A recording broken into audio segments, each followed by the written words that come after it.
നൃത്തത്തിൽ തൻ്റേതായ വ്യക്തിമുദ്ര പതിപ്പിക്കുകയും ഭാരതം കണ്ടതിൽ വെച്ച മികച്ച നൃത്ത അധ്യാപകന്മാരിൽ ഒരാളും റിഗാറ്റ നാട്യ സംഗീത കേന്ദ്രയുടെ സ്ഥാപകയും അധ്യാപികയുമായ ശ്രീമതി ഗിരിജ ചന്ദ്രനാണ് ഇന്ന് ഷീ ന്യൂസിൽ നമ്മളോടൊപ്പം അതിഥിയായി ഉള്ളത്.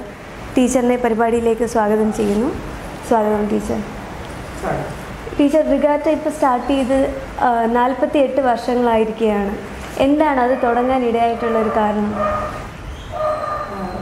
ആദ്യകാലത്ത് റിഗാറ്റ കൾച്ചറൽ സൊസൈറ്റി ഇതൊരു സൊസൈറ്റി ആയിരുന്നു. അതിൻ്റെ കീഴിൽ ഈ തൊഴിലില്ലാത്ത വനിതകൾക്ക് വേണ്ടി എൻ്റെ അച്ഛൻ തുടങ്ങിയതാണ് ശരിക്കും സൊസൈറ്റി. അവിടെ type writing, book binding, craft, music, നൃത്തം, ഇങ്ങനെ ഒരുപാട് വിഭാഗങ്ങളുണ്ടായിരുന്നു. അപ്പോൾ നൃത്തവും സംഗീതവും ഒക്കെ ഞാനാണ് കൈകാര്യം ചെയ്തുകൊണ്ടിരുന്നത്. അന്ന് ഞാൻ പഠിക്കുന്നേ ഉള്ളൂ. എന്നാലും ഒരു 8-10 വർഷത്തിനകം ബാക്കിയുള്ള എല്ലാ വിഭാഗങ്ങളും ഒന്ന് നിന്നുപോയി. അതേസമയം നൃത്തവും സംഗീതവും ഒരുപാട് മുന്നോട്ട് പോവുകയും ചെയ്തു. അങ്ങനെയാണ് ഈ ഇതൊരു കൾച്ചറൽ സൊസൈറ്റി എന്ന പേരിൽ അറിയപ്പെട്ടത്. വാസ്തവത്തിൽ അങ്ങനെയാണ്. ആ സൊസൈറ്റിയുടെ കീഴിലുള്ള ഒരു വിഭാഗമാണ് വാസ്തവത്തിൽ ഇത്. ഓക്കെ. അതെ അതെ. മറ്റ് ആക്ടിവിറ്റീസ് ഇപ്പോഴും ഇല്ല, മറ്റൊന്നും ഇപ്പം ഇല്ല. ഇപ്പം നൃത്തവും സംഗീതവും മാത്രമേ ഉള്ളൂ. ഓക്കെ. ടീച്ചർ, റിഗാറ്റ ഡാൻസ് സ്കൂൾ നൃത്ത വിദ്യാലയം വളരെ വേറിട്ടാണ് മറ്റ് സ്ഥാപനങ്ങളിൽ നിന്നും നിൽക്കുന്നത്. അപ്പോൾ അതിനെക്കുറിച്ച് ടീച്ചറിനൊന്ന് വിശദീകരിക്കാൻ പറ്റും? വേറിട്ട് നിൽക്കുന്നു എന്ന് ദീപ പറഞ്ഞത് വളരെ ശരിയാണ്. എന്തെന്ന് വെച്ചാൽ ഒരു ജീവിതമാർഗം മാത്രമാക്കി കലയെ കാണുന്നവരാണല്ലോ അധികവും. അതിന് അവരെ കുറ്റം പറയാൻ പറ്റുകയില്ല. പക്ഷേ എന്നെ സംബന്ധിച്ചിടത്തോളം ഞാൻ പോസ്റ്റ് ഗ്രാജുവേഷൻ എല്ലാം കഴിഞ്ഞ് മറ്റൊരു ജോലിക്ക് പോകാതെ, ജോലി ആവശ്യമായിരുന്നു എങ്കിൽ പോലും അതിന് പോകാതെ ഞാൻ എൻ്റെ മനസ്സിലുള്ള ഈ ഒരു പദ്ധതി പ്രായോഗികമാക്കാനായിട്ടാണ് ഞാൻ ശ്രമിച്ചത്. എൻ്റെ മുത്തശ്ശൻ എന്ന് പറയുന്നത് ഇവിടുത്തെ യൂണിവേഴ്സിറ്റി കോളേജിലും MG കോളേജിലുമൊക്കെ മലയാളം പ്രൊഫസറായിരുന്ന ആളാണ്. അദ്ദേഹം കഥകളിയിൽ വളരെ അധികം പ്രാവീണ്യമുള്ള ഒരാളാണ്. കഥകളി പദങ്ങൾ ധാരാളം എഴുതിയിട്ടുണ്ട്. അദ്ദേഹം ഇങ്ങനെ മുത്തശ്ശൻ്റെ കാലത്ത് ഇങ്ങനെ വലിയ വലിയ ആൾക്കാരെയൊക്കെ വീട്ടിൽ വിളിച്ച് താമസിപ്പിച്ച് ഇതിനെപ്പറ്റിയൊക്കെ ചർച്ചയും പഠനവും ഒക്കെ ഉണ്ട്. പക്ഷെ വേദിയിൽ കളിക്കാൻ അനുവാദമില്ല അന്നൊക്കെ. എനിക്കിപ്പോൾ 69 വയസ്സായി. അന്നത്തെ കാലത്ത് ഈ നല്ല കുടുംബത്തിൽ നിന്നുള്ളവർ ഇങ്ങനെ അങ്ങ് നടക്കണ്ട എന്നുള്ള ഒരു ചിന്താഗതിയായിരുന്നല്ലോ. പക്ഷെ വളരെ ഉന്നതമായിട്ട് ഞാൻ ഇതിലോട്ട് പഠിച്ചത് ഇത് തന്നെയാണ് എൻ്റെ ജീവിതം എന്ന് ഞാൻ മനസ്സിലാക്കിയാണ് ഇതിലോട്ട് തന്നെ ഞാൻ വന്നത്, വേറെ ജോലിക്കൊന്നും പോകാതെ. അതാണ് എനിക്ക്. പക്ഷെ ഈ പെർഫോമൻസ് ചെയ്യുവാനായിട്ട് ഉള്ള അനുവാദം വലുതായിട്ട് കിട്ടാത്തത് കൊണ്ട് ആ ഒരു വിഷമം മുഴുവനും ഞാനിപ്പോൾ ഒരു 10,000-കണക്കിന് ശിഷ്യരെ പഠിപ്പിച്ച് അവരുടെ പ്രകടനത്തിലൂടെ ഇപ്പം തൃപ്തി അടഞ്ഞുകൊണ്ടിരിക്കുകയാണ്. അങ്ങനെയാണ് ഇത് ഈ 48 കൊല്ലമായി നിരന്തരമായ ഒരു സവരിയായിട്ട് ഞാൻ എഴുതിയിരിക്കുകയാണ്. ഓക്കെ ടീച്ചർ, ഞാൻ കേട്ടിട്ടുണ്ട് റിഗാറ്റയിലെ ടീച്ചർ ഈ സാമ്പത്തികമായിട്ട് പിന്നോക്കം നിൽക്കുകയും എന്നാൽ കലാ അഭിരുചിയോട് വളരെ താതാത്മ്യപ്പെട്ട് നിൽക്കുന്ന കുറേ കുട്ടികളെ ടീച്ചർ സപ്പോർട്ട് ചെയ്യുന്നതായിട്ട്. അപ്പോൾ അതിനെക്കുറിച്ച് എന്താണ് ടീച്ചർ? അതായത് ഞാൻ പറഞ്ഞില്ലേ, എൻ്റെ അച്ഛൻ ഈ സൊസൈറ്റി തുടങ്ങിയത് തന്നെ പാവപ്പെട്ട പെൺകുട്ടികളെ സഹായിക്കാനായിട്ടാണ്. അവർക്കൊരു തൊഴിലുണ്ടാക്കി കൊടുക്കുക എന്നുള്ള ഒരു ഉദ്ദേശത്തോടു കൂടിയാണ് ഇത് തുടങ്ങിയത്. അപ്പം അതേ പാതയാണ് ഞാനും പിന്തുടരുന്നത്. പ്രത്യേകിച്ച് നൃത്തം എന്ന് പറയുന്നത് വളരെ ചിലവേറിയ ഒരു രംഗമാണ്. പക്ഷേ ജീവിതത്തിൽ അത് നല്ലപോലെ അവരുടെ ആ വാസന നല്ലപോലെ നിറഞ്ഞു നിൽക്കുകയും അത് പോയി പഠിക്കുവാനുള്ള അവസരവും ഇല്ല എന്ന് പറയുന്നത് ഏറ്റവും പരിതാപകരമായ ഒരു അവസ്ഥയാണ്. തീർച്ചയായിട്ടും ഇതിന് ചിലവ് വളരെയധികം ഉണ്ട്. അപ്പം ഞാനൊരു 5 വർഷത്തിലൊരിക്കൽ ഒരു 20 കുട്ടികളെ സൗജന്യമായിട്ട്, പക്ഷെ അവർക്ക് ജന്മനാലുള്ള വാസന വേണം, ഇത് ഗൗരവമായിട്ട് എടുക്കുകയും വേണം. അങ്ങനെ നല്ല ഇൻ്റർവ്യൂ ചെയ്ത് ഒരു 20 കുട്ടികളെ 5 കൊല്ലത്തെ ഫ്രീ ട്രെയിനിങ്ങിന് എടുക്കുന്നു. മനസ്സിലായി? ഇപ്പോൾ കഴിഞ്ഞ ഒരു 20 വർഷമായിട്ട് അങ്ങനെയാണ്. ഞങ്ങളുടെ സിൽവർ ജൂബിലി 97-ലായിരുന്നു. അത് 98 മുതൽ ഞാൻ ഈ പരിപാടി ആരംഭിച്ചു. ഒരുപാട് കുട്ടികൾ അങ്ങനെ സൗജന്യമായിട്ട് പഠിക്കുന്നുണ്ട്. പക്ഷേ ഇത്രയും മറ്റ് സാമ്പത്തികമായിട്ട് മുന്നോക്കം നിൽക്കുന്നവർക്ക് തീർച്ചയായിട്ടും നല്ലോണം ചിലവാക്കണം. അല്ലാതെ കുട്ടികൾ പക്ഷേ ഇതിൽ ആരാണ് ഫ്രീ ആയിട്ട് പഠിക്കുന്നത്, ആരാണ് ഫീസ് തന്നു പഠിക്കുന്നതെന്ന് കുട്ടികൾക്ക് തമ്മിലൊന്നും അറിയില്ല. പക്ഷേ ഇങ്ങനെയുള്ള കുട്ടികളെ ഞാൻ ഈ 5 കൊല്ലത്തെ ഞാൻ എൻ്റെ ട്രെയിനിങ്ങും കൊടുത്ത് 3 വർഷം ടീച്ചിങ് പ്രാക്ടീസും കൊടുത്ത് അവർക്ക് അവരുടെ നാടുകളിൽ പോയി സ്വന്തമായിട്ട് തുടങ്ങണമെങ്കിൽ അങ്ങനെ, അല്ല എൻ്റെ കൂടെ വർക്ക് ചെയ്യണമെങ്കിൽ അങ്ങനെ, പിന്നെ പെർഫോമൻസിനെല്ലാം ഞാൻ കൊണ്ടുപോകും. അതിനെല്ലാം അവർക്ക് സാമ്പത്തികമായ പ്രയോജനം കിട്ടുന്നുമുണ്ട്. സ്വന്തമായിട്ട് സ്കൂളുകൾ കേരളത്തിനകത്തും പുറത്തുമൊക്കെ ഇങ്ങനെ പഠിച്ച ഒരുപാട് കുട്ടികൾ നല്ലവണ്ണം ഈ തൊഴിൽ ചെയ്ത് ജീവിക്കുന്നു. ഇതൊരു വിദ്യാഭ്യാസമാണ് എന്നുള്ള ബോധത്തോടെ വരുന്നവരെ മാത്രമേ ഞാൻ ഈ സെക്ഷനിൽ എടുക്കുകയുള്ളൂ. പക്ഷെ അതിൽ വളരെ മിടുക്കരായിട്ടുള്ള കുട്ടികളുണ്ട്. എൻ്റെ സ്ഥാപനത്തിൽ എല്ലാ ഡിപ്പാർട്ട്മെൻറ്റിനെയും ഹെഡ് ഒഴിച്ച് ബാക്കി ടീച്ചിങ് സ്റ്റാഫ് എല്ലാം ഇങ്ങനെ പഠിച്ചവരാണ്. അതെ, അവരുടെ ജീവിത മാർഗം ഇപ്പം ഇത് തന്നെയാണ്. ഓക്കെ ടീച്ചർ, ഈ സ്റ്റേജ് ഷോസിൽ ഡാൻസ് കണ്ടക്ട് ചെയ്യുന്നതിൽ ഈ മോഡേൺ ആയിട്ടുള്ള ഒരു ആസ്പെക്റ്റും ഉണ്ട്, ട്രഡീഷണലും ഉണ്ട്, ക്ലാസിക്കൽ ഫോം ഓഫ് ഇതുണ്ട്. ടീച്ചറിന് അതിനെക്കുറിച്ച് എന്താണ് പറയാനുള്ളത്? കാലത്തിനനുസരിച്ച് ആൾക്കാർ മാറിയല്ലേ പറ്റൂ എന്നുള്ള ഒരു ന്യായം ഇതിന് പറയാം. പക്ഷേ എന്നെ സംബന്ധിച്ച് ഞാൻ ട്രഡീഷണലിൽ മാത്രം വിശ്വസിക്കുന്നു, ഇഷ്ടപ്പെടുന്ന ഒരാളാണ്. ട്രഡീഷണൽ അതിൻ്റെ ബേസിക്സിൽ നാട്യശാസ്ത്രം എന്ന് പറയുന്ന അതിബൃഹത്തായ ഈ ഒരു നൃത്ത സമ്പത്ത് ഉണ്ടാക്കിയ ഒരു നാടല്ലേ ഭാരതം. അതിൽ നിന്നാണ് ബാക്കിയെല്ലാം. ഇപ്പം ലോകത്തുള്ള ഏത് രാജ്യത്തിൻ്റെ കലയായാലും നൃത്തകലയായാലും നമ്മൾ നോക്കിയാൽ അതിൻ്റെയൊക്കെ ബേസ് അവർ നാട്യശാസ്ത്രം പഠിച്ചിട്ടല്ല, പക്ഷെ ബേസ് അത് തന്നെ. നാട്യശാസ്ത്രത്തിൽ ഇല്ലാത്ത ഒന്നുമില്ല. അപ്പം അത് സ്ട്രിക്റ്റായിട്ട് ഫോളോ ചെയ്യണം. എന്തെന്ന് വെച്ചാൽ ഒരു മിക്കവാറും നോക്കിയാൽ മനസ്സിലാകും. നമ്മുടെ നാട്ടിൽ ഒരു കുട്ടി ഒരു നൃത്തം പഠിക്കാനായിട്ട് ചെന്ന് ചേർന്നു, കുറച്ച് ദിവസം പഠിച്ചു, ഒരു ഐറ്റം പഠിച്ചു, ഒരു സ്റ്റേജിൽ കളിച്ചു, അതങ്ങ് കളഞ്ഞു, പിന്നെ അടുത്ത ഒരെണ്ണം പഠിച്ചു. അങ്ങനെയുള്ള രീതിയാണ്. എന്ന് വെച്ചാൽ രക്ഷകർത്താക്കളും കൊണ്ടു ചേർക്കുമ്പോഴേ ചോദിക്കുന്ന എപ്പോൾ സ്റ്റേജിൽ കയറാമെന്നാണ്. പക്ഷെ അങ്ങനെ ഒരു ചോദ്യത്തിന് ഒരു സ്ഥാനവും ഞങ്ങളുടെ സ്ഥാപനത്തിലില്ല. വന്ന് ചേർന്ന് കഴിഞ്ഞാൽ ഞാനാണ് തീരുമാനിക്കുന്നത് ആ കുട്ടി എപ്പം സ്റ്റേജിൽ കയറണം എന്നുള്ളത്. പിന്നെ അതിനവിടെ വേറെ മാനദണ്ഡങ്ങളൊന്നുമില്ല. കുട്ടിയുടെ വാസനയും കുട്ടിയുടെ കഴിവും ആ കുട്ടിയുടെ അധ്വാനവും മാത്രമേ ഞാനതിന് കാര്യമായിട്ട് എടുക്കുന്നുള്ളൂ. അപ്പോൾ ഈ മോഡേൺ ഡാൻസ് എന്ന് പറയുന്നത് വളരെ ശ്രദ്ധിച്ചു നോക്കൂ. നമ്മൾ വളരെ സ്റ്റാൻഡേർഡുള്ള ക്ലാസിക് സിനിമകൾ തന്നെ എത്ര കാലം കഴിഞ്ഞാലും സഹൃദയരുടെ മനസ്സിൽ അത് തങ്ങി നിൽക്കും, അല്ലേ? അതുപോലെ ഇപ്പം വലിയ വലിയ ലോകപ്രസിദ്ധരായ നർത്തകർ, ഇപ്പം ഞങ്ങളുടെ ഗുരു ധനഞ്ജയൻസ്, പത്മ സുബ്രഹ്മണ്യം, സി വി ചന്ദ്രശേഖർ, വൈജയന്തിമാല, ഇങ്ങനെയുള്ള വളരെ പ്രശസ്തരായ നർത്തകരുടെ ഒരു കാലത്ത് അവർ ചെയ്തിരുന്ന പെർഫോമൻസ് ഇന്നും ജനങ്ങളുടെ മനസ്സിൽ നിലനിൽക്കുവാണ്. പക്ഷേ ഈ സ്റ്റേജ് ഷോ എന്ന് ദീപ പറഞ്ഞതിൽ, ഒരു സ്റ്റേജ് ഷോയിൽ ഒരു 10ഓ 20ഓ സിനിമാ പാട്ട് വെച്ച് ഇങ്ങനെ വൺ ആഫ്റ്റർ ഡേ അതർ ഇങ്ങനെ കളിച്ചുകൊണ്ടിരിക്കും. ആ ഒരു പർട്ടിക്കുലർ സമയത്ത് ആൾക്കാർ ആ താളത്തിനൊത്ത് കൈയടിക്കുകയും അതിൻ്റെ കൂടെ എൻജോയ് ചെയ്യുകയും ഒക്കെ ചെയ്യും. പക്ഷെ ആ ഷോ കഴിഞ്ഞാൽ ഇതിലൊന്നും ആരുടെ മനസ്സിലും എന്തോ ഒരു ബഹളവും ഒരു ആഘാടവും കണ്ടു എന്നുള്ളതല്ലാതെ അത് മനസ്സിൽ നിൽക്കത്തില്ല. അതേസമയം ശാസ്ത്രീയം അങ്ങനെയല്ല. ഒരു കുട്ടി ഒരു വളരെ ഭംഗിയായിട്ടൊരു പെർഫോമൻസ് ചെയ്താൽ എത്ര നാൾ കഴിഞ്ഞാലും ആ കുട്ടി ഇന്ന സ്ഥലത്ത് ഇന്ന കഥ ആ കുട്ടി അത് ഓഡിയൻസിലോട്ട് എന്ത് ഭംഗിയായിട്ട് അത് എത്തിച്ചു എന്നുള്ളത് സഹൃദയരുടെ മനസ്സിൽ തീർച്ചയായിട്ടും നിൽക്കും. അതാണ് ഡിഫറൻസ് ബിറ്റ്വീൻ ഇപ്പോഴത്തെ ഒരു ട്രെൻഡും നമ്മുടെ ട്രഡീഷണൽ നൃത്തവുമായിട്ടുള്ള. ഞാൻ അതിൽ കുട്ടികളെ റിഗാറ്റയെ സംബന്ധിച്ച് ആദ്യം വന്ന് ചേരുമ്പോൾ തന്നെ ആ പ്രോസ്പെക്ടസ് വായിക്കുമ്പോൾ തന്നെ കുറേ പേര് ചെയ്തില്ല.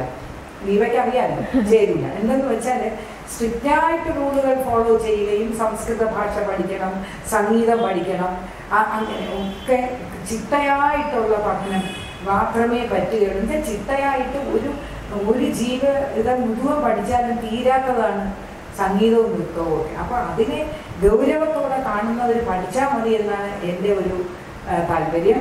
പിന്നെ ഓരോരുത്തർക്കും ഇഷ്ടം മോഡേൺ ഡാൻസ് മതി എന്നുള്ളത് അതിപ്പോൾ പോലെ ഞങ്ങളെ പോലുള്ള രീതിയിൽ തന്നെ നിൽക്കും. ഇത് തന്നെ ഞാൻ ഇൻസിസ്റ്റ് ചെയ്യും. ഇത് പഠിക്കാൻ താല്പര്യമുള്ളവർക്കല്ലേ അഡ്മിഷൻ ഉള്ളൂ. അതുകൊണ്ട് പിന്നെ അതെ അങ്ങനെയാണ്. ടീച്ചർ, ഈ നൃത്തത്തിൻ്റെ ഹിസ്റ്ററി, ചരിത്രത്തെക്കുറിച്ച് ഒന്ന് വിശദീകരിക്കാൻ പറ്റുമോ ടീച്ചർ? ചരിത്രത്തെക്കുറിച്ചെന്ന് വെച്ചാൽ അതിപ്പോൾ ഞാൻ പ്രത്യേകമായിട്ട് പഠിക്കാനൊന്നുമില്ല. ലോകത്തെ എല്ലാ പുസ്തകത്തിലും പറഞ്ഞിരിക്കുന്ന അത് തന്നെ. നമ്മുടെ ഭാരതം എന്നുള്ള ഒരു രാജ്യം ലോകത്ത് അറിയപ്പെടുന്നത് ഭാരതത്തിൻ്റെ സമ്പത്തോ ഭാരതത്തിൻ്റെ സയൻറ്റിഫിക് അതൊക്കെ ഉണ്ട്. സയൻറ്റിഫിക് ആയിട്ടുള്ള പുരോഗമനോ പിന്നെ മറ്റ് ബഹിരാകാശ സംരംഭങ്ങളോ ഒക്കെ അതിൻ്റെ ഭാഗമാണെങ്കിലും ഭാരതീയ സംസ്കാരമാണ് ലോകരാഷ്ട്രങ്ങളിൽ ഭാരതത്തെ വേറിട്ട് നിർത്തുന്നത്.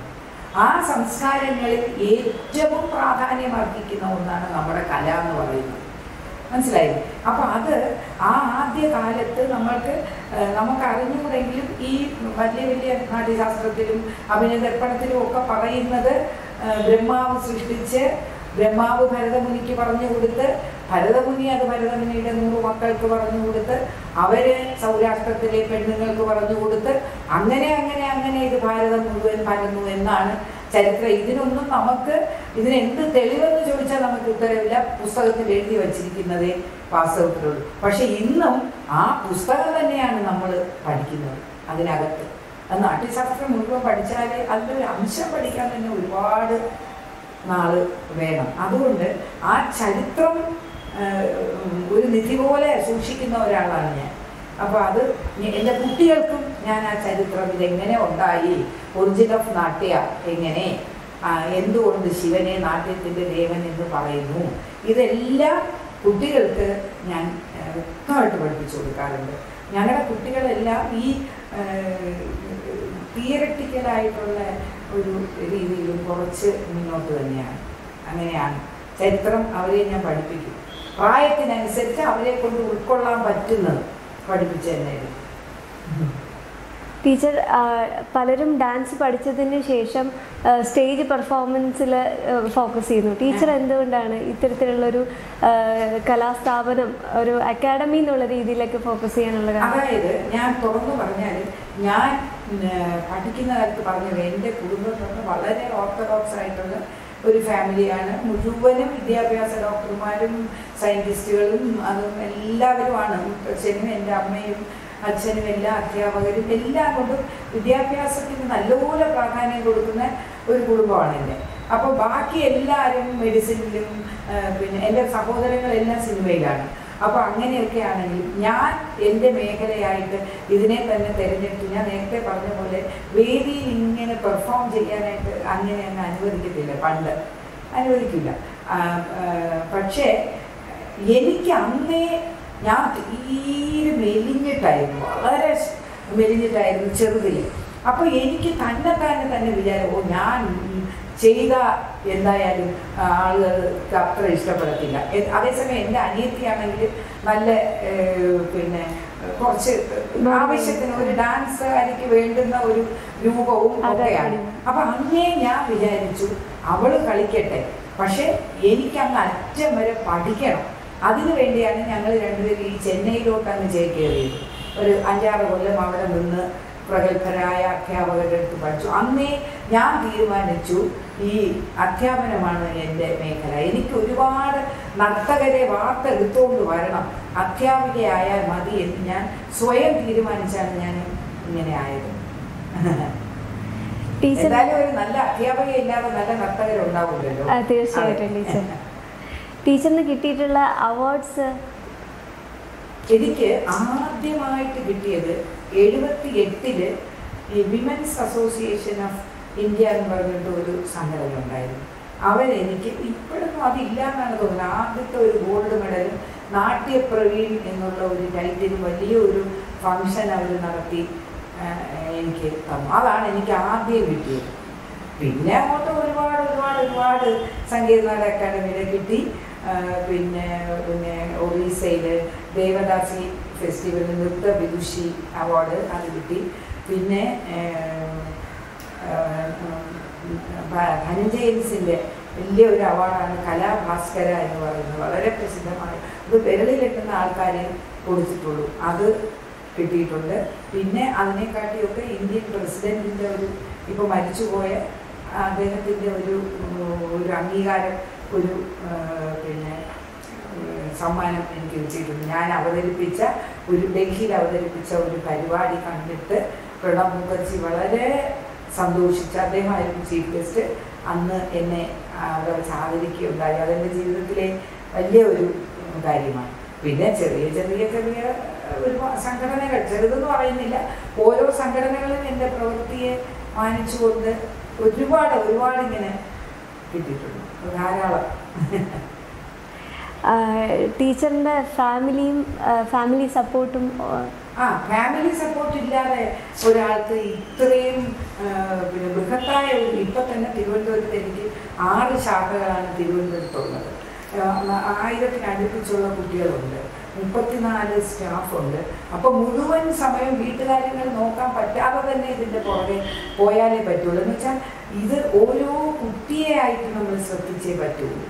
അങ്ങനെ നല്ലവണ്ണം ശാസിക്കും ഞാൻ. ദീപയ്ക്കറിയാമല്ലോ, നല്ലവണ്ണം ശാസിക്കും, നല്ലവണ്ണം. എനിക്ക് ആ കുട്ടികളിൽ നിന്ന് അതിൻ്റെ ഒരു റിട്ടേൺസ് കിട്ടണമെന്ന് എനിക്ക് നിർബന്ധമായിട്ട് ഉണ്ട്. പിന്നെ ഓരോ കുട്ടിക്കും ഇതൊരു വാസനയാണ്. ഒരുവിധം വാസന ഉണ്ടെങ്കിൽ തീർച്ചയായിട്ടും ഒരു അധ്യാപിക കഠിന ശ്രമം ചെയ്താൽ ആ കുട്ടിയെ മുന്നോട്ട് കൊണ്ടുപോകും. തീരെയും വാസനയില്ലെങ്കിൽ ഞാൻ രക്ഷകർത്താക്കളെ വിളിച്ച് പറയും, ഇതിനായിട്ട് വെറുതെ നിങ്ങൾ സമയം കളയരുത്, ആ കുട്ടിക്ക് വേറെ കഴിവുകളുള്ളതിനെ വളർത്തിക്കൊണ്ടുവരണം, അങ്ങനെ പറയണം. എന്താണെന്ന് വെച്ചാൽ ഇത് പ്രത്യേകിച്ച് കാസ്റ്റുള്ള ഒരു സംഗതിയാണ്. അപ്പോൾ അവർക്ക് ആവശ്യമില്ലാത്ത എക്സ്പെക്റ്റേഷൻസ് ഞാൻ കൊടുക്കാറില്ല. അങ്ങനെയാണ്. അപ്പോൾ ഫാമിലി സപ്പോർട്ട്, എൻ്റെ ഭർത്താവ് ഇപ്പം കുറച്ച് അസുഖമായിട്ടൊക്കെ കിടപ്പാണ്, ബിസിനസ്സുകാരനാണ്. എല്ലാവിധ സപ്പോർട്ട് എൻ്റെ ഇഷ്ടത്തിന് അങ്ങ് വിട്ടു തന്നു, ഒന്നിനും കൈ കടക്കത്തില്ല, ഇതെൻ്റെ ഫീൽഡല്ല നിങ്ങളുടെ. പിന്നെ എൻ്റെ സഹോദരങ്ങൾ നല്ലപോലെ ആദ്യകാലത്തൊക്കെ എൻ്റെ സഹോദരങ്ങൾ തന്നെയാണ് ഇൻസ്ട്രുമെൻറ്റ്സ് ഒക്കെ വായിച്ചുകൊണ്ടിരുന്നത്. പിന്നെ അവരൊക്കെ സിനിമയിലേക്കും അതിലേക്ക് ആർക്കും സമയമില്ലാതായി. ഇപ്പം പിന്നെ എൻ്റെ മകള് ഫുൾ ടൈം എൻ്റെ കൂടെ തന്നെ. മകളോടൊപ്പം തന്നെ വളരെ ശക്തമായ ഒരു അധ്യാപകരുടെ ഒരു വിഭാഗം തന്നെ വിദ്യാർത്ഥികളുണ്ട്. ദീപയ്ക്ക് അറിയാമല്ലോ, അവരൊക്കെ വളരെ ആത്മാർത്ഥമായിട്ട് കഠിനാധ്വാനം ചെയ്യുന്നവരാണ്. അവരുടെ ഒരു സഹായം കൊണ്ടാണ് ഈ ഇത്രയും കുട്ടികൾ ഇങ്ങനെ 6 ദിവസത്തെ ഈ ഫെസ്റ്റിവൽ കാണുമ്പോൾ തന്നെ എല്ലാവർക്കും അത്ഭുതമാണ്. ഇത്രയും പെർഫെക്റ്റ് ആയിട്ട് ഇത്രയും കുട്ടികളെ, അത് അവരുടെയും കൂടെ ഒരു സഹായമാണ്. അവരാണ് എൻ്റെ, ഞാനിങ്ങനെ അവരുടെ മുന്നിൽ നിൽക്കുന്നു എങ്കിലും എൻ്റെ അധ്യാപകരാണ്. എൻ്റെ മകളും എൻ്റെ അധ്യാപകരും. പിന്നെ ഇപ്പം എൻ്റെ മരുമകനും നല്ലപോലെ മറ്റു കാര്യങ്ങൾ, അതിൻ്റെ ബാക്കി കാര്യങ്ങളൊക്കെ ചെയ്യുന്നത് എൻ്റെ മരുമകൻ വിപിനാണ്. അതല്ലാതെ ഒരുപാട് അഭ്യുദയകാംക്ഷികൾ എനിക്കുണ്ട്. എന്ത് സഹായത്തിന് വിളിച്ചാലും വരുന്ന മീഡിയാസൊക്കെ എനിക്ക് ഒരുപാട് സഹായം. അപ്പോൾ സപ്പോർട്ട് ചെയ്യുന്നവരേ ഉള്ളൂ ശരിക്കും, ഫാമിലി പ്രത്യേകിച്ച്. ടീച്ചർ ട്രിവാൻഡ്രം വിട്ടിട്ട് ടീച്ചർ റിഗാറ്റയ്ക്ക് എവിടെയൊക്കെ ഫ്രാഞ്ചൈസീസ് ഉണ്ട്? നേരത്തെ ഞാൻ എറണാകുളത്ത് ഇപ്പോഴും ഉണ്ട്, പിന്നെ കൊല്ലത്തുണ്ടായിരുന്നു. പക്ഷെ ഇപ്പോൾ ഒന്നും തിരുവനന്തപുരത്ത് ഒരു എസ്റ്റാബ്ലിഷ്മെൻറ്റിൻ്റെ തിരക്ക് കൊണ്ട് ഞാൻ അതൊക്കെ ഓരോ എൻ്റെ സ്റ്റുഡൻസിനെ അങ്ങ് ഏൽപ്പിച്ചു. അവർക്കായിട്ട് ഞാൻ ആ ബ്രാഞ്ചുകൾ അങ്ങ് വിട്ടുകൊടുത്തു. അങ്ങനെയാണ് ഇപ്പോൾ. ടൈറ്റിൽ റിഗാറ്റ എന്ന് തന്നെയാണ്? അതെ, റിഗാറ്റ എന്ന് തന്നെ. അവർക്ക് അതിൻ്റെ എൻ്റെ കൂടെ 10-15 കൊല്ലം നിന്ന കുട്ടികളായതുകൊണ്ട് അവർക്കുണ്ട്. പിന്നെ വെളിയിൽ ഒക്കെ ഉണ്ട് എൻ്റെ സ്റ്റുഡൻസ് സ്വന്തമായിട്ട് ക്ലാസ് നടത്തുന്നു. പിന്നെ ഇപ്പോൾ വേൾഡ് വൈഡായിട്ട് ഈ ഓൺലൈൻ ക്ലാസ് ഞാൻ തുടങ്ങിയിട്ട് ഒരു 2-3 വർഷത്തോളമായി. ഓൺലൈനിൽ എനിക്ക് ഒരുപാട് കുട്ടികളുണ്ട്, എല്ലാ രാജ്യത്തു നിന്നുള്ള കുട്ടികൾ ഉണ്ട്. അപ്പോൾ അതുകൊണ്ട് ഈ ഒരു ലോക്ക്ഡൗൺ കാലത്തും ഈ ഓൺലൈൻ എന്ന് പറയുന്നത് എനിക്കൊരു പ്രത്യേക വിഷയമല്ല. എനിക്ക് അത് കൈകാര്യം ചെയ്യാൻ ഒട്ടും ബുദ്ധിമുട്ട്. എല്ലാ കുട്ടികളും ഉണ്ട് ഓൺലൈൻ ക്ലാസ്സിൽ. നന്നായിട്ട് നേരിട്ടുള്ളതുപോലെ തന്നെ ഒരു 75% അതുപോലെ തന്നെ ഇത് നടക്കുന്നുണ്ട്. അതുകൊണ്ട് ബുദ്ധിമുട്ടില്ല. ഇനി എനിക്ക് തോന്നുന്നു ഇനിയുള്ള കാലത്ത് ഈ ലോക്ക്ഡൗൺ കഴിഞ്ഞ് തുറന്നാലും കുട്ടികൾക്ക് അവരുടെ സ്റ്റഡീസ് വലിയൊരു തലവേദനയായി മാറും. അപ്പോൾ ഇനി തൊട്ട് ശനിയാഴ്ചകളിലൊക്കെ വർക്കിംഗ് ഡേ ആയിരിക്കും. അപ്പോൾ നമ്മൾ ഈ ഓൺലൈനിന് കുറച്ച് പ്രാധാന്യം കൊടുത്തു തന്നെ പോകണം. എന്നാലും നേരിട്ടുള്ള ക്ലാസ്സിൻ്റെ ആ ഒരു പെർഫെക്ഷൻ ആഴ്ചയിൽ ഒരു ദിവസമെങ്കിലും അത് നിർബന്ധമായിട്ടും വേണം. അങ്ങനെ തന്നെ കൊണ്ടുപോകാനാണ് ഉദ്ദേശിക്കുന്നത്. അതെ. ടീച്ചർ റിഗാറ്റയുടെ അച്ചടക്കത്തെക്കുറിച്ച് ടീച്ചർ കുറേ അധികം കാര്യങ്ങൾ പറഞ്ഞു. എന്നാലും പ്രധാനമായിട്ട് ഊന്നി പറയാൻ അല്ല, അച്ചടക്കം അതില്ലെങ്കിൽ ഒരിക്കലും ഒരു നല്ല ഒരു ഹ്യൂമൻ ബീയിങ്ങിനെ നമുക്ക് വാർത്തെടുക്കാൻ പറ്റില്ല. നമ്മുടെ ശാസ്ത്രത്തിലും നമ്മുടെ ഇപ്പം അച്ചടക്കം എന്ന് പറഞ്ഞാൽ നമ്മുടെ നൃത്തത്തിൽ തന്നെ ഒരു അച്ചടക്കം ഇല്ലേ? അതിൻ്റെ വേഷത്തിൽ, അതിൻ്റെ അവതരണത്തിൽ, അത് അവതരിപ്പിക്കുന്ന ആ പരിതസ്ഥിതിയിൽ എല്ലാത്തിനും ഒരു അച്ചടക്കം വേണം. റിഗാറ്റയിൽ എന്ന് പറഞ്ഞാൽ ആദ്യത്തെ അച്ചടക്കം എന്ന് പറയുന്നത് മുതിർന്നവരെ ബഹുമാനിക്കാൻ പഠിപ്പിക്കുക എന്നുള്ളതാണ്. മുതിർന്ന ആര് വന്നാലും ഇരിക്കുന്ന സ്ഥലത്ത് നിന്ന് എഴുന്നേൽക്കണം എന്ന് ഞാൻ പഠിപ്പിച്ചിട്ടുള്ളത് നിർബന്ധമായിട്ട് അത് ആവശ്യമാണ്. പിന്നെ ഞാൻ എൻ്റെ സ്ഥാപനത്തിൽ ഫോൺ ഉപയോഗിക്കാൻ അനുവദിക്കില്ല. നിങ്ങളെ മുതിർന്നവരെ തന്നെ ഞാൻ പറയും, നിങ്ങൾ കൊണ്ടുവന്നോളൂ, പക്ഷെ സൈലൻറ്റിലായിട്ടിരുന്ന കുട്ടികളെ ഞാൻ അനുവദിക്കുകയില്ല. രണ്ടാമത്, എനിക്ക് ഏറ്റവും നിർബന്ധമുള്ള കാര്യം ഈ പാദരക്ഷകൾ ഇങ്ങനെ ഒരു ക്ലാസിൻ്റെ ഫ്രണ്ടിൽ നമ്മളവിടെ ഒരെണ്ണം പോലും അങ്ങനെ ഞാൻ സമ്മതിക്കില്ല. അതെല്ലാം അതിൻ്റേതായിട്ടുള്ള സ്ഥാനത്ത് തന്നെ കൊണ്ടുവയ്ക്കണം. പിന്നെ അടുത്ത അച്ചടക്കം എന്ന് പറയുന്നത് ഈ വെസ്റ്റേൺ ആയിട്ടുള്ള ഒരു ഡ്രസ്സ് ഞാൻ എൻ്റെ സ്ഥാപനത്തിൽ അനുവദിക്കില്ല. നാട്യശാസ്ത്രം പ്രാക്ടീസിന് വരുമ്പോഴും ശാസ്ത്രം അനുശാസിച്ചിട്ടുള്ള ഡ്രസ്സ് തന്നെ, യൂണിഫോം അത് തന്നെ നിർബന്ധമാണ്. അതിന് ഒരു ഇതുമില്ല. പിന്നെ വളരെ ഈ കുട്ടികൾ വന്നു കഴിഞ്ഞാൽ ഈ പരസ്പരമുള്ള ഒരു സ്നേഹവും പരസ്പരം ഈ ഒരു കേരളത്തെ സംബന്ധിച്ചെങ്കിൽ ഈ കലോത്സവം എന്ന് പറയുന്നത് ഒരു വലിയ കുട്ടികൾ തമ്മിൽ ആവശ്യമില്ലാത്ത സ്പർദ്ധയും വഴക്കും അടിയും ഒക്കെയാണ്. അതുകൊണ്ട് ഇപ്പോൾ 2006 ശേഷം ഞങ്ങൾ ആ മത്സര രംഗത്ത് നിന്ന് കംപ്ലീറ്റ് ആയിട്ട് അങ്ങ് പിന്മാറി.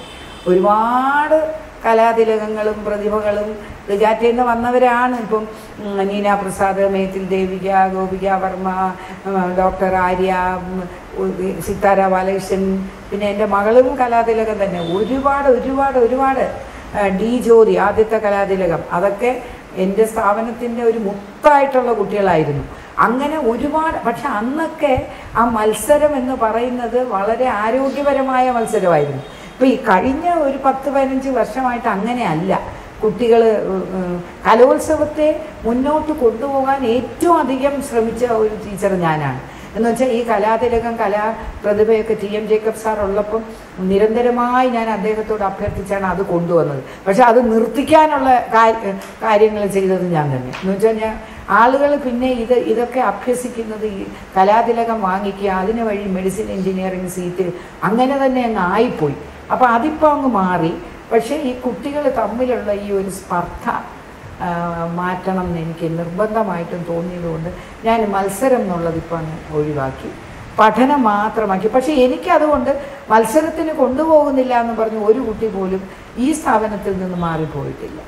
അങ്ങനെ ഇപ്പോൾ രക്ഷകർത്താക്കളൊക്കെ വളരെ തൃപ്തരാണ് ഇപ്പോഴത്തെ ഈ ഒരു രീതി. പഠിച്ചാൽ മതി എന്നുള്ള രീതിയിൽ കുട്ടികൾക്ക് മാനസികമായിട്ടുള്ള സംഘർഷങ്ങളും ഒന്നും ഉണ്ടാവുന്നില്ലല്ലോ. മത്സരം മോശമാണെന്ന് ഞാൻ ഒരിക്കലും പറയില്ല. കുട്ടികൾക്ക് തീർച്ചയായിട്ടും അവർക്കൊരു എക്സ്പോഷറാണ്. പക്ഷെ അതിന് ഉപരിയായി മത്സരത്തിന് സമ്മാനം വാങ്ങിക്കാൻ വേണ്ടിയുള്ള ഈ ഒരു വേണ്ടാത്ത പ്രവണതകളിലോട്ട് പോകുന്നത് എനിക്ക് തീരെയും താല്പര്യമില്ല. അതുകൊണ്ടാണ് ഞാൻ മത്സര രംഗത്തുനിന്ന് കംപ്ലീറ്റ് ആയിട്ട് മാറിയത്. ഈ തലമുറയിൽപ്പെട്ട നൃത്ത വിദ്യാർത്ഥികളോട് ടീച്ചറിൻ്റെ ഉപദേശം എന്താണ്?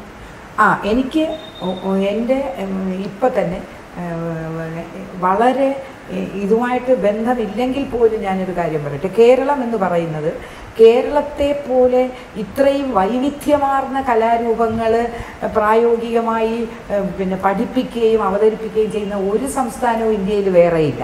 ഇപ്പം നൃത്തമാണെങ്കിൽ മറ്റ് സംസ്ഥാനങ്ങളിലെ നൃത്തവും നമ്മൾ ഇവിടെ പഠിപ്പിക്കുന്നുണ്ട്. പിന്നെ നമ്മുടെ ഇതിൽ നാടകം, painting, drawing, mimicry, mono act, ഈ കൂടിയാട്ടം, ഇങ്ങനെ നിരവധി ആർട്ട് ഫോംസാണ് നമുക്കുള്ളത്. പക്ഷേ ഈ ഒരു ലോക്ക്ഡൗൺ കാലത്ത് ഏറ്റവും ദാരിദ്ര്യം അനുഭവിക്കുന്ന ഒരു വിഭാഗം എന്ന് പറയുന്നത് ഈ കലാകാരാണ്. മനസ്സിലായില്ലേ?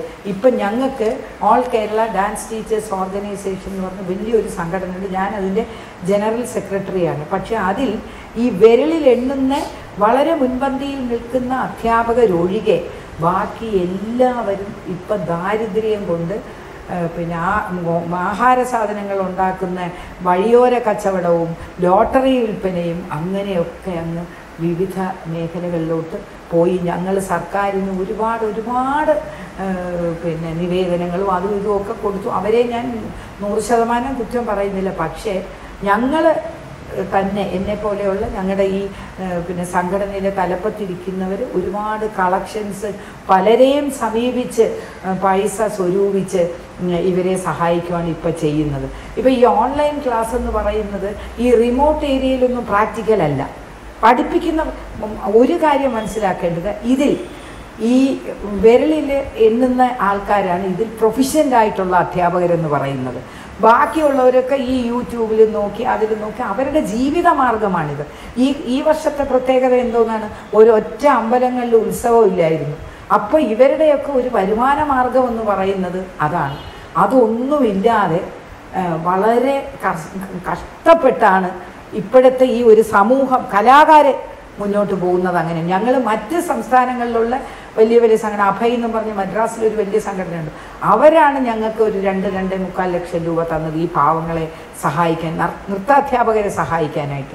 പിന്നെ ഞങ്ങൾ കുറേ അധ്യാപകർ ഞങ്ങളുടെ NRI സ്റ്റുഡൻസിൽ നിന്നും നമ്മുടെ കൂട്ടത്തിൽ സാമ്പത്തികമായിട്ട് മുന്നോട്ട് നിൽക്കുന്നവരിൽ നിന്നും ഒക്കെ പൈസ കളക്ട് ചെയ്ത് ഞങ്ങളാലാവുന്ന വിധം ഇവരെ സപ്പോർട്ട് ചെയ്തുകൊണ്ടിരിക്കണം. അപ്പോൾ എനിക്ക് ഇപ്പോഴത്തെ ഈ സമൂഹത്തിലെ കുട്ടികളോട് പറയാനുള്ളത്, നിങ്ങൾ ആധികാരികമായിട്ട് ഇത് പഠിക്കണം. മനസ്സിലായോ? അവരുടെ മറ്റു പഠിത്തത്തോടൊപ്പം ഇതിനും അതേ പ്രാധാന്യം കൊടുക്കണം. ഇതൊരു വിദ്യാഭ്യാസം മറ്റുള്ള വിദ്യാഭ്യാസങ്ങളൊക്കെ ഇപ്പോൾ ഒരു ഡോക്ടറായാലും നമ്മളൊരു ഡോക്ടർ പ്രൊഫഷനിലോട്ട് കയറുമ്പോൾ നമുക്ക് പഠിത്തം അവസാനിപ്പിക്കാൻ വേണമെങ്കിൽ, ഒരു എൻജിനീയർ ആയാലും അത് തന്നെ. പക്ഷേ ഈ കല എന്ന് പറയുന്ന അതല്ല, ജീവിതം അവസാനം വരെ പഠിച്ചുകൊണ്ട് തന്നെ ഇരിക്കണം. എന്നുവെച്ചാൽ നമ്മൾ പുതിയത് നമ്മൾ ഉണ്ടാക്കിക്കൊണ്ടിരിക്കണം. മനസ്സിലായില്ലേ? അപ്പോൾ അതുകൊണ്ട് കുട്ടികൾ അതിന് പ്രാപ്തരാവണം. അപ്പോൾ അതുകൊണ്ട് ഇപ്പോഴത്തെ ജനറേഷനിൽ ഈ കല അഭ്യസിക്കുന്ന കുട്ടികൾ ഒരു പ്രൊഫഷണൽ കോഴ്സിലോട്ട് കയറുമ്പോൾ അങ്ങ് നിർത്തും, ഒരു കല്യാണം കഴിയുമ്പോൾ അങ്ങ് നിർത്തും. അതേസമയം ചെന്നൈയിലൊന്നും അങ്ങനെയല്ല. പഠിച്ചു കഴിഞ്ഞാൽ അവരത് കൊണ്ടുപോയിക്കൊണ്ടേയിരിക്കും. അങ്ങനെ ഇതൊരു വിദ്യാഭ്യാസമാണെന്നുള്ള ബോധ്യത്തോടുകൂടി ആധികാരികമായിട്ട് ഇത് പഠിച്ചാൽ ഗവൺമെൻറ്റിനെ മാത്രം തൊഴിലിനെ ആശ്രയിച്ച് നിൽക്കാതെ മാന്യമായ ഒരു തൊഴിലായിട്ട് ഇത് ചെയ്തുകൊണ്ട് ജീവിതം നന്നായിട്ട് മുന്നോട്ട് കൊണ്ടുപോകാൻ പറ്റും. ഏത് രാജ്യത്ത് പോയാലും പറ്റും. അതാണ് എനിക്ക് കുട്ടികളോട് പറയാനുള്ളത്. ഇത്രയും മതി എന്ന് വിചാരിക്കരുത്. അതിൻ്റെ ഗഹനമായ പഠന ആഴത്തിലോട്ട് അത് പഠിക്കാനായിട്ട് ഇറങ്ങിച്ചെല്ലണം. അതാണ് എനിക്ക് കുട്ടികളോട് പറയാനുള്ളത്. Okay teacher.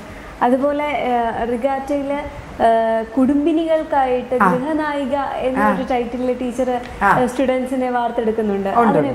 അതായത് ഗൃഹനായിക എന്ന് പറയുന്നത് ഞാൻ ഒരു 10 വർഷങ്ങൾക്ക് മുൻപ്, ഇപ്പോൾ 9 ഫെസ്റ്റിവൽസ് നമ്മൾ നടത്തി. അന്ന് തന്നെ ഏകദേശം 60-നോടടുത്ത് പ്രായമുള്ള ഒരു ലേഡി എന്നെ സമീപിച്ചു. ടീച്ചർ, എനിക്ക് വലിയൊരു കുടുംബത്തിലെ അംഗമാണ്, പ്രിയദർശിനി എന്നാണ് പേര്, ഡോക്ടർ വേണുഗോപാലിൻ്റെ വൈഫാണ്.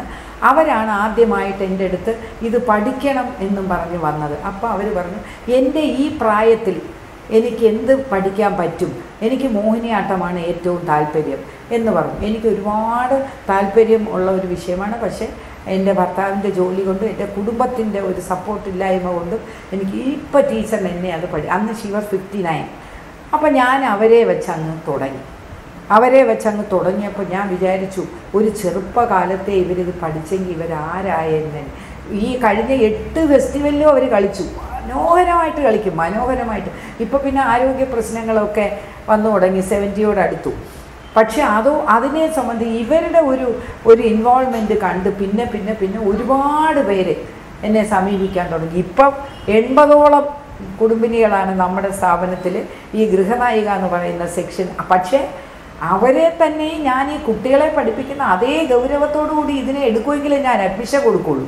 അല്ലാതെ ചുമ്മാ വന്ന് ഒരു ഡാൻസ് പഠിച്ച് ഒരു സ്റ്റേജിൽ കളിച്ചിട്ട് പോകാനാണെങ്കിൽ മിനിമം 4 കൊല്ലം വരുമെങ്കിലേ ഞാൻ എടുക്കുകയുള്ളൂ. പക്ഷേ എല്ലാവരും വന്നു കഴിഞ്ഞപ്പോൾ എല്ലാവർക്കും ഇതൊരു വലിയ ഒരു പാഷനായി മാറി നന്നായിട്ട് പോകും. അവർക്ക് അവരുടെ പിന്നെ ഓഫീസുകളിലുള്ള വർക്കുമൊക്കെ കഴിഞ്ഞ് സ്ട്രെസ്സ് കുറയാനായിട്ട് ഒരുപാട് സഹായിക്കുന്നു. ഇത് റിട്ടയർമെൻറ്റിന് ശേഷമുള്ള 15 പേരുണ്ട് എനിക്ക്. അത്ര നന്നായിട്ടാണ് ആ സെക്ഷനും പോകുന്നത്. അതെ ടീച്ചർ, നൃത്തമില്ലാത്ത ഒരു സാംസ്കാരിക പരിപാടികളും ഇല്ല. പക്ഷെ എന്നാൽ പോലും ഈ നർത്തകർക്ക് വേണ്ടത്ര പ്രയോറിറ്റി കിട്ടുന്നുണ്ടെന്ന് ടീച്ചറിന് തോന്നുന്നുണ്ടോ? ഒട്ടുമില്ല. സാംസ്കാരിക പരിപാടികളിൽ നൃത്തമില്ലാത്ത ഒരു പരിപാടിയും ഇല്ലയെന്ന് ദീപ പറഞ്ഞത് 100% സത്യം. പക്ഷെ അവരൊക്കെ എങ്ങനെ ജീവിക്കുന്നു എന്നോ അവരെ എങ്ങനെ മുന്നോട്ട് കൊണ്ടുപോകണമെന്നോ മാറി മാറി വരുന്ന ഒരു സർക്കാരുകളും ഒരു സഹായവും ചെയ്യാല്ല. അവർക്കൊരു പ്രാധാന്യവുമില്ല. എത്രയോ മികച്ച നർത്തകരും സംഗീതജ്ഞരും ഒക്കെ അറിയപ്പെടാതെ പോകുന്നു അല്ലേ?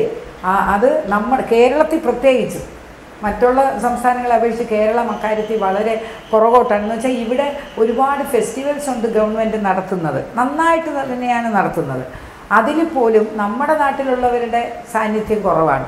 പക്ഷെ അത് സാന്നിധ്യം കുറവാണെന്നുള്ളതിന് 100% ഞാൻ കുറ്റം പറയുന്നത് വെച്ചാൽ നൃത്തത്തെ ഇത്രത്തോളം ഗൗരവതരമായി എടുത്ത് വളരെ ഉന്നതമായ നിലവാരത്തിൽ പെർഫോം ചെയ്യാൻ നമ്മൾ തയ്യാറായി വരണം. കേരളത്തിലുള്ളവർ ഇല്ലയെന്നല്ല, ഒരുപാട് പേര് ഇവിടെയും ഉണ്ട്. പക്ഷേ സർക്കാരിൻ്റെ ഭാഗത്തുനിന്ന് അവർക്കും ഇപ്പോൾ ഈ ലോക്ക്ഡൗൺ കാലത്തെ കാര്യം അന്വേഷിച്ചാൽ മാത്രം മതി, ഒരു പരിപാടിയുമില്ല, ഒന്നുമില്ലാതെ അവർ ഇങ്ങനെ ഇരിക്കുകയാണ്. നമ്മുടെ ഗവൺമെൻറ് വിചാരിച്ചാൽ ലോകത്ത് തന്നെ നമ്മുടെ ഈ കലകൾ ഒന്ന് പരത്താനായിട്ട് ഒരു ബുദ്ധിമുട്ടുമില്ല. ഇവരെയൊക്കെ സപ്പോർട്ട് ചെയ്യാനായിട്ട് എല്ലാവരും സ്വന്തമായിട്ടാണ് പ്രശസ്തരാകുന്നത്, സർക്കാരൊന്നും ചെയ്തിട്ടല്ല. അത് ഏത് സർക്കാരായാലും അങ്ങനെ തന്നെ. ഓക്കെ ടീച്ചർ, ഈ ലോക്ക്ഡൗൺ ടൈമിൽ ടീച്ചർ ക്ലാസ്സുകൾ കണ്ടക്ട് ചെയ്തതിനെ കുറിച്ചൊന്ന് പറയാമോ? ലോക്ക്ഡൗണിൽ ഞാൻ പറഞ്ഞില്ലേ, ഈ ഓൺലൈൻ ക്ലാസ്സാണ്. എല്ലാ കുട്ടികളും ഉണ്ട്. എന്ന് വെച്ചാൽ ഞാൻ എൻ്റെ ടീച്ചേഴ്സിന് തന്നെ നന്നായിട്ട് ട്രെയിനിങ് കൊടുത്തിട്ടുണ്ട്. ഈ സാധാരണ നേരത്തെ ഡയറക്റ്റ് ക്ലാസ്സിനെക്കാട്ടിയും കൂടുതൽ ദിവസങ്ങളാണ് ഓൺലൈൻ എടുക്കുന്നത്. ആഴ്ചയിൽ 4 ക്ലാസ് വെച്ച് എടുക്കുകയാണ്. അപ്പോൾ അത് കാരണം കുട്ടികളൊക്കെ ഇപ്പം സ്കൂൾ വിദ്യാഭ്യാസവും ഇപ്പം അങ്ങനെ ആയതുകൊണ്ട് കുട്ടികളൊക്കെ ഇപ്പം യൂസ്ഡാണ്. സിറ്റികളിലെ കുട്ടികളൊക്കെ നല്ല യൂസ്ഡാണ്. ഈ കുറച്ച് റിമോട്ട് ഏരിയയിലാണ് ഇതത്ര വരാത്തത്. അതുകൊണ്ട് എനിക്കൊരു ബുദ്ധിമുട്ടും ഫീൽ ചെയ്യുന്നേ ഇല്ല. കുട്ടികൾ ഇങ്ങനെ വരുന്നില്ല എന്നുള്ളതല്ലാതെ പഠനം സിലബസ് അനുസരിച്ച് നല്ല വൃത്തിയായിട്ട് തന്നെയാണ് പോകുന്നത്, നന്നായിട്ട് പോകുന്നത്. ഈ ലോക്ക്ഡൗൺ കഴിഞ്ഞതിന് ശേഷം ബ്യൂട്ടി പാർലേഴ്സും ഈ പറഞ്ഞ പോലെ മറ്റ് സ്ഥാപനങ്ങൾ പലതും തുറന്നു. പക്ഷെ എന്നാലും നൃത്ത സംഗീത ക്ലാസ്സുകൾ ഇപ്പോഴും അടച്ചു തന്നെ കിടക്കുന്നു. അതിനെക്കുറിച്ച് എനിക്കൊക്കെ നല്ല പ്രതിഷേധമുണ്ട്. എന്തെന്ന് വെച്ചാൽ ഒരുപാട് സർക്കാരിലോട്ട് ഒരുപാട് നിവേദനങ്ങളൊക്കെ ഞങ്ങൾ നൽകി. എന്തെന്ന് വെച്ചാൽ മാനദണ്ഡം പാലിച്ചുകൊണ്ട് ക്ലാസ് നടത്താൻ, ഈ തീരെ കുഞ്ഞുങ്ങളെ വരുത്തണ്ട, ഒരു 10 വയസ്സ് മുതലുള്ള ഒരു 5-10 കുട്ടികളെ വെച്ച് ഈ മാനദണ്ഡങ്ങൾ പാലിച്ചുകൊണ്ട് നമുക്ക് ക്ലാസ് എടുക്കാനായിട്ട് അനുവാദം തന്നില്ലെങ്കിൽ നൃത്ത അധ്യാപകരെന്ന് പറയുന്ന ഒരു സമൂഹം ആത്മഹത്യയുടെ വക്കിലോട്ടാണ്. അങ്ങോട്ട് ദൂരെ വയനാട്, ഇടുക്കി, പാലക്കാട്, കാസർഗോഡൊക്കെയുള്ള അധ്യാപകർ ഈ സെക്രട്ടറി ആയതുകൊണ്ട് എന്നെ ഇങ്ങനെ വിളിച്ചുകൊണ്ടേ ഇരിക്കണം. എന്ത് ചെയ്തു കൊടുക്കാൻ പറ്റും ഇവർക്ക്? ഒന്നും വളരെ ബുദ്ധിമുട്ടിലാണ്, വളരെ ബുദ്ധിമുട്ടിലാണ് എല്ലാവരും. അതുകൊണ്ട് എന്തെങ്കിലും ഇനിയിപ്പോൾ തുറക്കാനായിട്ട് പറയുന്ന എന്തെന്ന് വെച്ചാൽ അവരവരുടെ സേഫ്റ്റി എന്ന് പറയുന്നത് അവരവർക്ക് നോക്കേണ്ടതാണ്. അപ്പോൾ നമ്മുടെ സേഫ്റ്റി, നമ്മുടെ രക്ഷ നമ്മൾ നോക്കിക്കൊണ്ട് മാനദണ്ഡങ്ങൾ പാലിച്ചുകൊണ്ട്, ഇപ്പം ബിവറേജസ് ഒക്കെ തുറക്കുന്നു എന്ന് പറയുന്നു, അത്രയും തള്ള എന്തായാലും ഇവിടെ ഒന്നും കാണുന്നു. അപ്പോൾ അതുകൊണ്ട് തീർച്ചയായിട്ടും ഇത് തുറക്കാനുള്ള നടപടി ഉടനെ എടുത്തേ പറ്റുള്ളൂ, ഇല്ലെങ്കിൽ ജീവിക്കാൻ മാർഗമില്ല.